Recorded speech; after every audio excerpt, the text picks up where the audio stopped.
ఏపీలో రేషన్పై రాజకీయాలు రంజుగా సాగుతున్నాయి.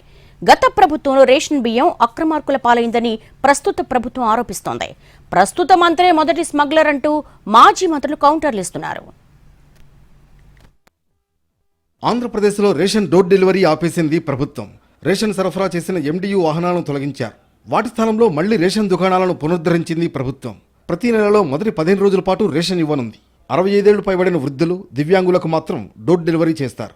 ప్రతి నెల 5వ తేదీలోపు ఇంటికే రేషన్ అందిస్తారు. రేషన్ దుకాణాలను రేషన్ మాల్స్ గా మార్చి ఇతర సరుకులు కూడా అందించేందుకు ప్రభుత్వం సిద్ధమవుతోంది. రేషన్ దుకాణాలని ప్రారంభించిన పౌర సరఫరాల శాఖ మంత్రి నాదెండ్ల మనోహర్ గత వైసీపీ ప్రభుత్వంపై తీవ్ర విమర్శలు చేశారు. ఎండియు వాహనాల వల్ల ప్రభుత్వానికి 1700 కోట్ల రూపాయలకు పైగా నష్టం వచ్చిందన్నారు. వాహనాల కారణంగా రేషన్ బియ్యం పక్కదారి పట్టిందన్నారు. రేషన్ వాహనాలు ఎప్పుడు వచ్చేవో కూడా తెలిసేది కాదన్నారు. ఏదో ఒక మూల వాహనాన్ని పెట్టి కొంతమంది రేషన్ ఇచ్చి వెళ్లిపోయేవారని విమర్శలు చేశారు. గత ప్రభుత్వంలో ఇంటింటికి రేషన్ డెలివరీ అని మోసం చేశారని విమర్శించారు నాదెండ్ల మనోహర్. ఎండియు వాహనాల ద్వారా రేషన్ బియ్యం అక్రమ రవాణా జరిగిందని ఆరోపించారు. 4,42,00,000 మందికి మేము రేషన్ సరఫరా చేసేటట్టు ఏర్పాటు చేశాం. అదే కాదు, అదనంగా 10% కూడా ప్రతి షాప్కి ఎక్కువగా ఇచ్చాం.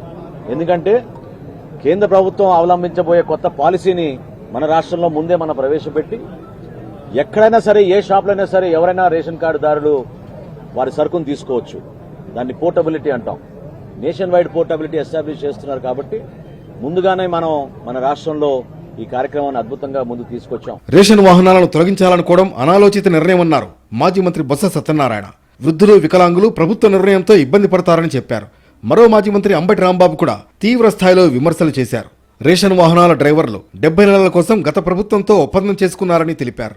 వారిని అర్ధాంతరంగా తొలగించడం ఎంతవరకు సమంజసమని ప్రశ్నించారు. కూటమి ఎమ్మెల్యేలు బియ్యం అక్రమ రవాణాలో ఉన్నారని మంత్రి నాదెండ్ల మనోహరే మొదటి స్మగ్లర్ అని ఆరోపించారు. వికలాంగులు ఉంటారు, లేకపోతే ఉద్యోగస్తులు ఉంటారు, లేకపోతే చిన్న పనులు చేసుకున్న సామాన్యులు ఉంటారు. వాళ్ళకి ఇబ్బంది కలగకూడదని వాళ్ళ ఇంటికే ఇవ్వాలని నిర్ణయించాం. ఇవాళ ఈ ప్రభుత్వం వచ్చేది కాదు. వాళ్లే మళ్లీ వచ్చి పాత విధానాన్ని సృష్టించి దోచుకోవడానికి ఒక అవినీతికి ఒక ఆస్కారం కల్పించి ఈ కార్యక్రమం చేసింది. త్వరలోనే ప్రజలు ఆవాసాన్ని కూడా తెలుసుకుంటారు.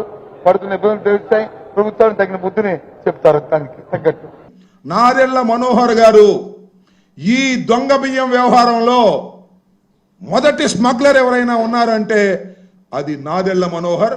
ఆ తర్వాత మీ అబ్బాయి పవన్ కళ్యాణ్ గారికి ఉందో లేదో నాకు తెలియదు. ఇలాంటి దౌర్భాగ్యమైనటువంటి పరిపాలన చేస్తూ చివరికి ఈ మొబైల్ డిస్పెన్సింగ్ వెహికల్స్ యూనిట్స్ ఉన్నటువంటి అమాయకుల మీద నువ్వు పడేటువంటి కార్యక్రమం చేస్తున్నావు. ఇప్పటికైనా కాస్త ఆలోచన చేసుకో చంద్రబాబు నాయుడు గారు. ఇది సరైనటువంటి విధానం కాదు. రేషన్ బియ్యం వ్యవహారం కూటమి ప్రభుత్వం, ప్రతిపక్ష వైసీపీ మధ్య మాటల యుద్ధానికి కారణమైంది. రేషన్ వాహనదారులు ఇబ్బంది పడుతున్నారు. దుకాణాల్లో మళ్లీ రేషన్ ఇవ్వడం వల్ల ప్రజలకు ఎంతవరకు మేలు జరుగుతుందో చూడాలి.